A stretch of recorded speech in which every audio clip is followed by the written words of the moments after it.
Hola, buenas tardes. Vamos a continuar trabajando con lenguaje coloquial y simbólico, solamente que cuando en un enunciado aparece un valor desconocido, o sea, una incógnita, para poder expresarlo simbólicamente vamos a utilizar una letra cualquiera, puede ser M, X, N, cualquier letra, no hace falta que sea X, pero bueno, acá vamos a estar trabajando con X y vamos a tener en cuenta la siguiente tabla. Si nos dice el triple un número, sabemos que el triple es 3. Un número es X, entonces nos quedaría 3X. Si nos dice el doble de un número, el doble es 2, 2X. Si nos dice el cuádruple de un número, es 4X. La tercera parte de un número, la tercera parte es una fracción. ¿Qué fracción? Un tercio. Entonces lo podemos escribir como X dividido 3 o un tercio X, que es lo mismo. Si yo digo la cuarta parte de un número, lo puedo escribir como X dividido 4 o un cuarto X. Es lo mismo. Si digo el siguiente de un número, el siguiente era más 1. Entonces, como tenemos un número, tenemos que agregar X. X más 1. Si digo el anterior es menos 1 de un número X. Entonces, X menos 1. Si lo vemos en un ejemplo, ¿cuál es el siguiente de unos 2?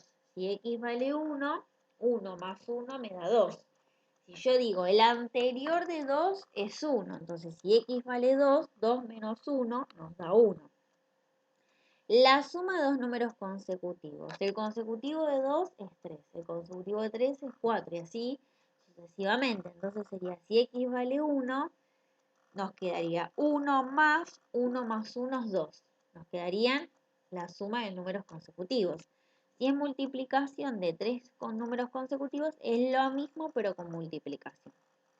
La raíz cuadrada de un número. La raíz cuadrada sabemos que es raíz 2, un número X. La raíz cúbica sería raíz 3. El cuadrado de un número sabemos que es el cuadrado ¿a qué se refiere? A potencia. Potencia 2. El cubo sería potencia 3, un número X. Un número par. ¿Cuáles son los números pares? 2, 4, 6, 8, 10, etc. Entonces, si X vale 1, 2 por 1 es 2. Si X vale 2, 2 por 2 es 4. Nos da números pares. Un número impar. ¿Cómo se escribe? 2X menos 1. ¿Por qué? Porque si X vale 1, 2 por 1 es 2, menos 1 me da 1. Me da un número impar. Si X vale 2, 2 por 2 es 4, menos 1 me da 3. Es un número impar. Y el opuesto de un número. El opuesto, por ejemplo, de 3 es menos 3. Entonces nos quedaría menos X, ¿sí? Bueno, ahora les vamos a ver algunas actividades como para poner en práctica lo que estuvimos viendo. Entonces nos dice expresar el lenguaje coloquial. Primero, lenguaje coloquial habíamos dicho que eran palabras. O sea, esto que está en lenguaje simbólico lo tenemos que expresar en lenguaje coloquial. Entonces, primero tenemos el 3. Entonces, ¿qué es el 3? El 3 está indicando el triple. ¿Y qué era P más 1? Más 1 sabíamos que era el siguiente, pero tenemos P. Entonces sería el triple del siguiente de un número. ¿Sí? Ahora vamos a ver el otro caso.